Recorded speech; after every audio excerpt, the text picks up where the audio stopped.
व्यवस्था की बात हो गई, मुख्य बात पर आता हूं। साथियों, 5 दिन से हम लोग यहां आमरण अनशन पर हैं।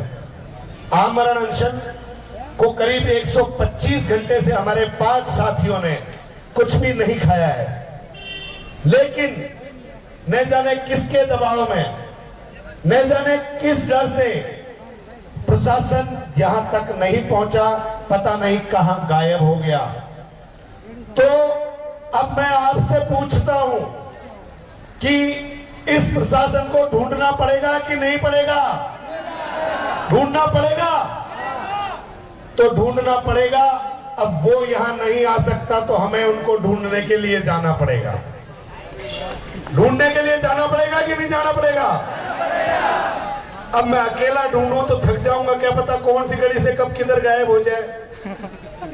तो आप सब लोग ढूंढने मेरे साथ चलोगे कि नहीं चलोगे?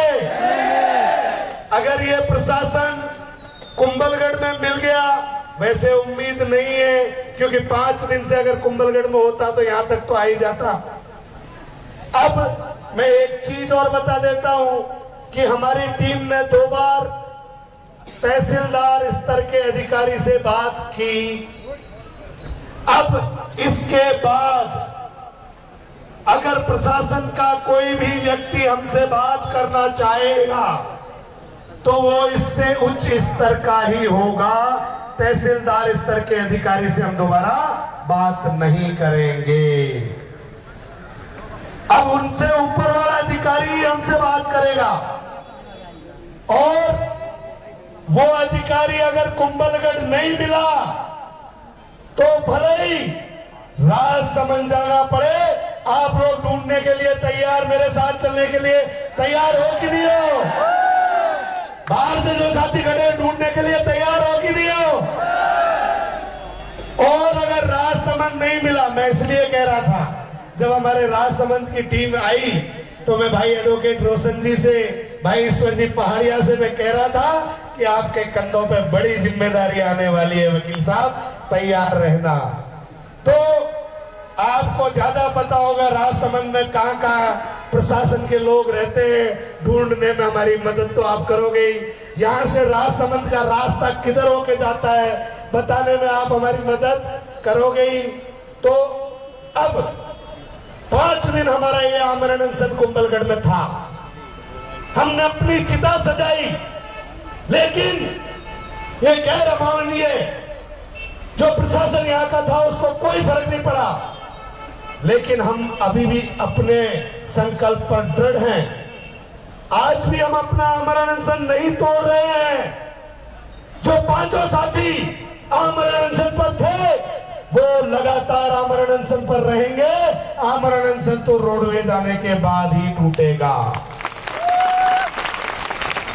तो भाई, अब ये जो लापता सरकार और लापता प्रशासन है, इसको ढूंढना पड़ेगा। और अगर राजसमंद नहीं मिला तो जयपुर और दिल्ली तक भी जाना पड़ा तो हम लोग जाकर ढूंढेंगे, लेकिन रोडवेज जरूर लेकर आएंगे। अब बात ये थी कि हमने अपने हाथों से अपनी अर्थी सजाई और हमने कहा था कि या तो जाएंगे रोडवेज में जाएंगे या फिर अर्थी पर लेट कर जाएंगे। लेकिन अभी हम मरे भी नहीं तो अर्थी पे कैसे लेट जाए? मरे प्रशासन तो इंतजार में था। प्रशासन तो ये इंतजार कर रहा था ये लोग कब मरे कब पीछा छूटे। तो भाई, इतनी जल्दी तो मरने वालों में से नहीं है, लेकिन क्या पता कब मौत आ जाए। तो इसलिए हमने तय किया, अनशन करने वाले सभी साथियों ने तय किया कि भाई अर्थी तो हमारे साथ में चाहिए, क्या पता कब मौत आ जाए। तो हम अपनी अर्थी को भी अपने साथ लेकर जाएंगे। तो अर्थी को, हमारे जो अनशन करने वाले साथी हैं, वो अर्थी को आगे लेकर चलेंगे। और उनके सहयोग के लिए जो टीम साथ में चलेगी वो है हीराराम जी भील, वनाराम जी भील, सुरेश डूंगरी और दीपाराम जी भील। ये 4 लोग हमारे अनशन वाले साथियों को संभालेंगे, क्योंकि 5 दिन हो गए, कुछ खाया पिया नहीं है। लेकिन अब मैं आपको एक संकल्प देता हूं कि मैंने कहा था कि जब तक रोडवेज नहीं आएगी तब तक हम अपना अनशन नहीं तोड़ेंगे। अब जब तक प्रशासन नहीं मिलेगा, डॉक्टर राम मीणा अपने पैरों में कुछ भी नहीं पहनेगा, नंगे पैर रहेगा।